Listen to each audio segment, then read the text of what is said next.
नमस्कार, ब्रेकनंतर पुन्हा एकदा आपलं स्वागत आहे। अनियमित भ्रष्ट मनमानी कारभारामुळे गंगा व्हिलेज सोसायटीच्या विद्यमान चेअरमन योगेंद्र गायकवाड यांच्यासह 19 जणांच्या संचालक मंडळाला पुणे जिल्हा उपनिबंधक यांनी सहकार कायदा 75(5) अन्वये बरखास्त करण्याचा नुकताच निर्णय दिला।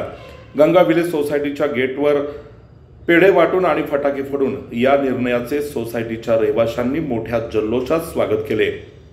यावेळी विद्यमान भ्रष्ट बरखास्त संचालक मंडळाने गंगा व्हिलेज सोसायटीला धुवून खाल्ले।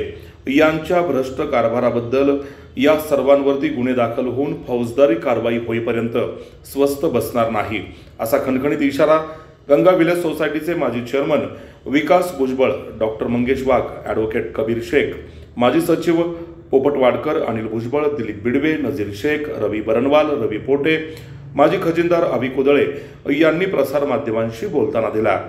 या प्रसंगी सोसायटीचे सदस्य प्रशांत दुधाळ, सुरेश रणदिवे, डॉक्टर अविनाश लोडम, बाबासाहेब वाडकर, राहुल भुजबळ, दीपक अवचार, डॉक्टर शोभनाथ यादव, ज्योती जुरुंगे, सुवर्णा कापडे, मनीषा कुदळे, विमला नायडू, शिल्पा भुजबळ, सुप्रिया दुधाळ, वैशाली पोटे, रेश्मा भुजबळ यांच्यासह मोठ्या संख्येने रहिवासी उपस्थित होते। या कारवाईबाबत कायदेशीर सल्लागार advocate Rahul Kulkarni, advocate Kabir Shaikh, advocate Shitole, सहकार कायदा तज्ज्ञ उमेश परदेशी यांनी रहिवासी आणि माजी संचालक मंडळाच्या वतीनं काम पाहिले। हडपसर हांडेवाडी रस्त्यावरील सर्वात मोठी लोकसंख्या असलेल्या गंगा व्हिलेज सोसायटीच्या 2021 साली निवडून आलेल्या नवीन संचालक मंडळातील चेअरमन योगेंद्र गायकवाड, सेक्रेटरी दिलावर शेख, संचालक मधुकर जगताप, संतोष कारंजकर, रतन कुंडू, मोहन मोरे, नितेश गद्रे, सुनील गव्हाळे, विवेक मुळे, अंकुश जाधव, प्रकाश खांडेकर, गणेश वाडकर, वसीम फरास, डॉक्टर अनिल पाटील, गणेश पाटील, संजय पवार, श्रीकृष्ण ताजणे, रोहिदास सायकर, रंजना रणपिसे, मधु मेनन असे 19 जणांचे संचालक मंडळ बरखास्त करण्यात आलेले आहे। आता यांनी केलेल्या भ्रष्ट कारभाराची, हिशोबांची, पैशांच्या अफरातफरीची चौकशी होऊन गंगा व्हिलेजमधील रहिवाशांना न्याय मिळेपर्यंत आम्ही स्वस्थ बसणार नाही, असा निर्धार यावेळी सोसायटीचे माजी चेअरमन विकास भुजबळ, सेक्रेटरी पोपट वाडकर यांच्यासह माजी पदाधिकारी आणि सदस्यांनी बोलताना व्यक्त केला। पाहूया हा वृत्तांत। आपण गंगा व्हिलेज सहकारी ग्रहण सोसायटी हांडेवाडी रोड येथे जमलेलो आहोत।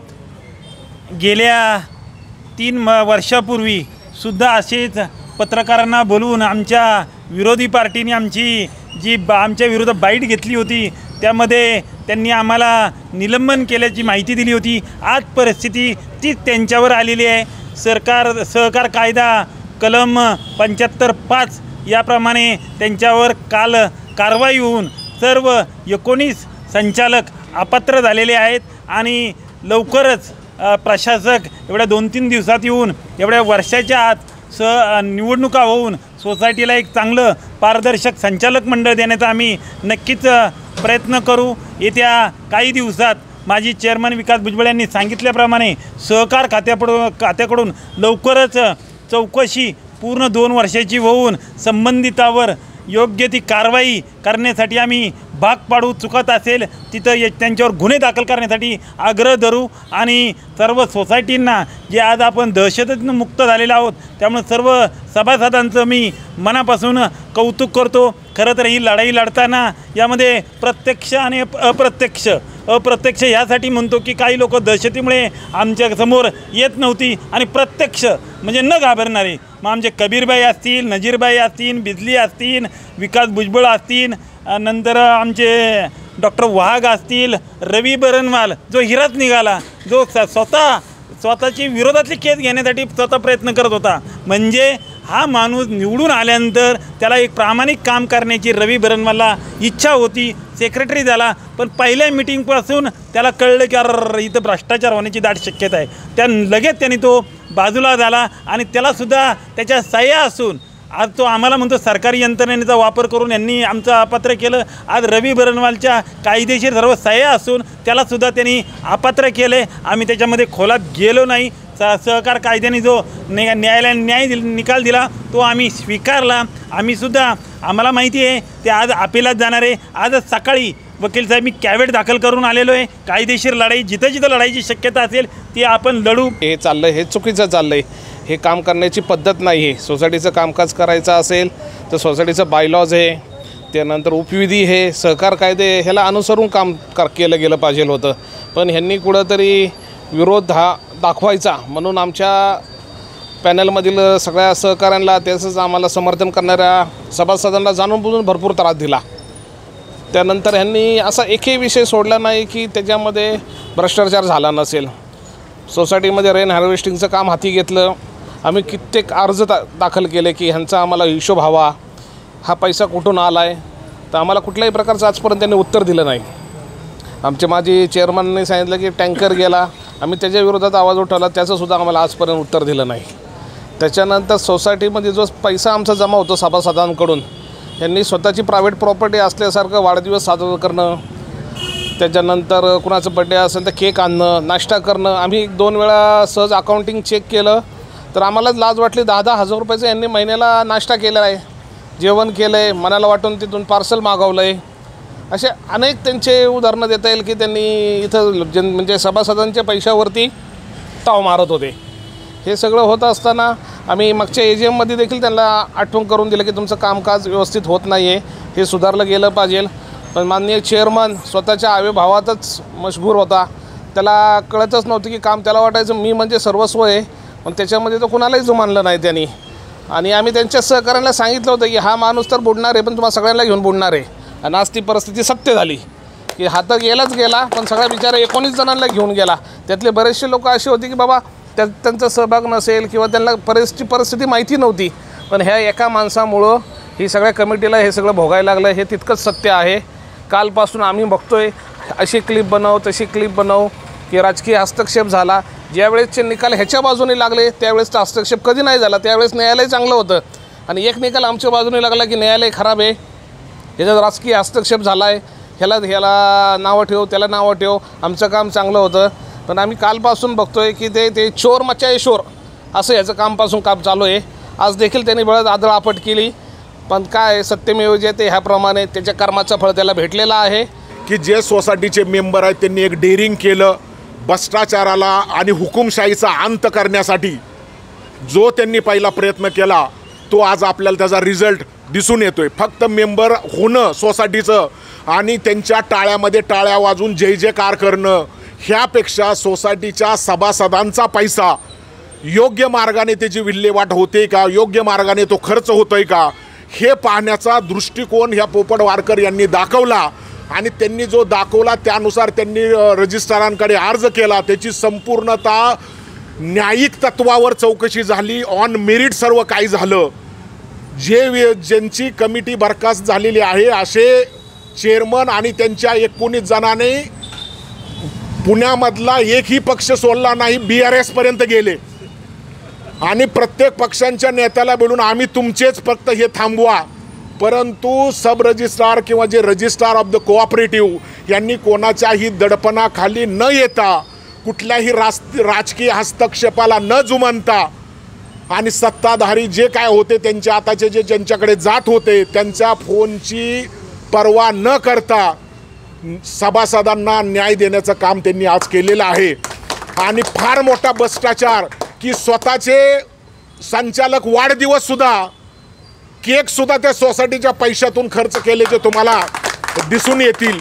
आणि हुकुमशाही आणि आरेरावी म्हणजे सोसायटीचे जे डायरेक्टर आरेरावी करत होते परंतु त्यांचे घरचे लोकसुद्धा बाकीच्या लोकांवरती दबाव आणण्याचं काम करत होते. आणि हा जो काय भ्रष्टाचार आहे ही एक सुरुवात आहे.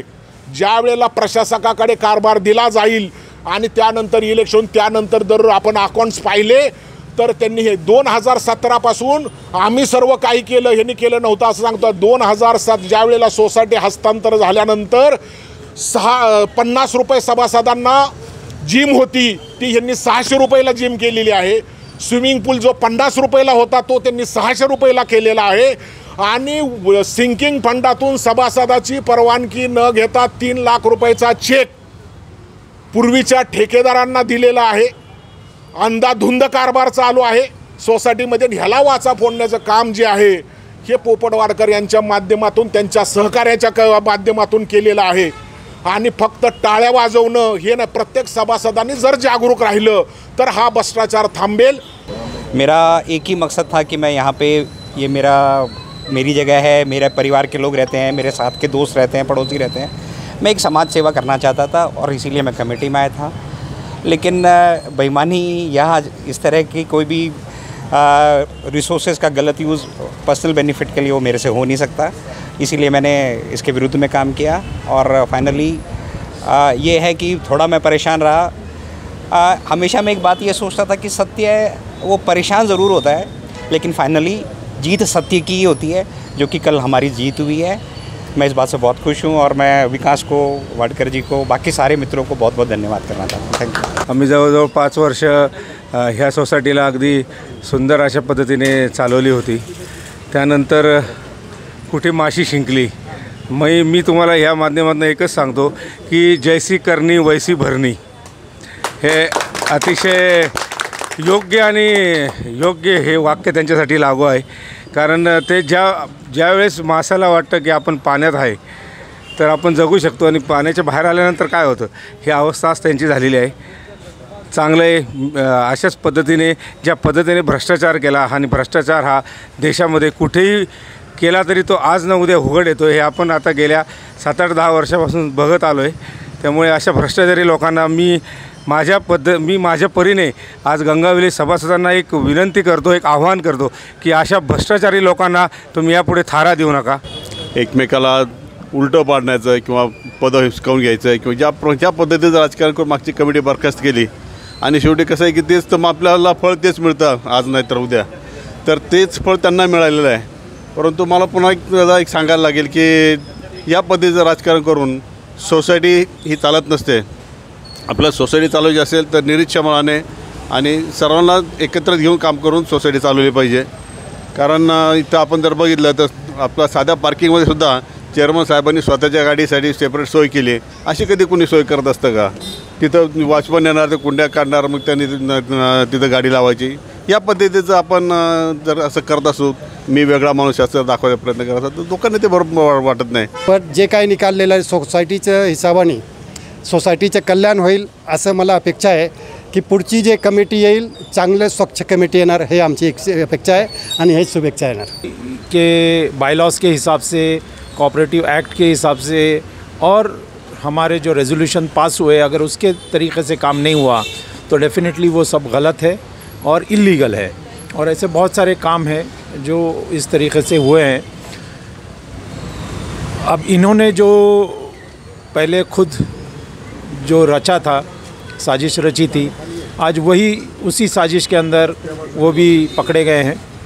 और सेम लॉज और सेम मेंटर जिन्होंने पहले कमेटी को बर्खास्त करने के लिए हेल्प किया था, उन्हीं के साथ उनके टर्म्स ख़राब होने के बाद उन्होंने हमारे को साथ दिया और उसी तरीक़े से उनका लीगली वो कमेटी बर्खास्त हो गई। डेफिनेटली उनके अकाउंट्स में, एक्सपेंसेस में बहुत सारे चैलेंजेस हैं। यहाँ पर जो पुराने मेंबर्स उनके कमेटी में थे उनके भी बहुत सारी चीज़ें हैं जो उन्होंने साबित किए हुए हैं, लेकिन ऑडिट नहीं कर पाए या उसका जनरल बॉडी के अंदर गलत फ़ायदा उठा के वो ऑडिट करने के लिए मना किया। तो ये जब भी इंशाल्लाह अब जब कमेटी चेंज होगी हम लोग पहले ये देखेंगे कि जो भी लीगली सही है और जो फाइनेंशियली सही है उसको हम सही तरीके से करें। और अगर इसमें भ्रष्टाचार या जो भी उन्होंने सेटिंग किया है या जो एक्सपेंसेस जो अनअकाउंटेड है या जो जीबी के हिसाब से पास किए नहीं है, डेफिनेटली उसके ऊपर भी कानूनी कार्रवाई की जाएगी।